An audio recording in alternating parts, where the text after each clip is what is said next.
Nano 1?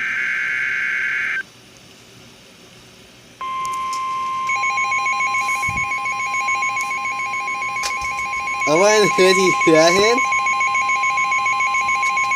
The following is a special marine warning from the National Weather Service. The National Weather Service in Chicago has issued a special marine warning for nearshore waters from Winthrop Harbor to Michigan City, open waters from Winthrop Harbor to Michigan City out to mid-lake until 8 p.m.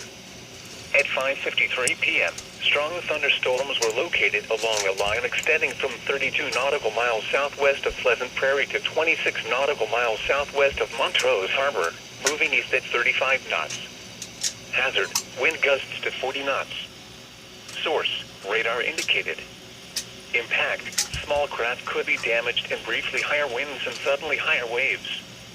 Locations impacted include Winthrop Harbor. Frequent lightning is occurring with these storms. If caught on the open water, stay below deck if possible. Keep away from ungrounded metal objects. Okay, Nano 1.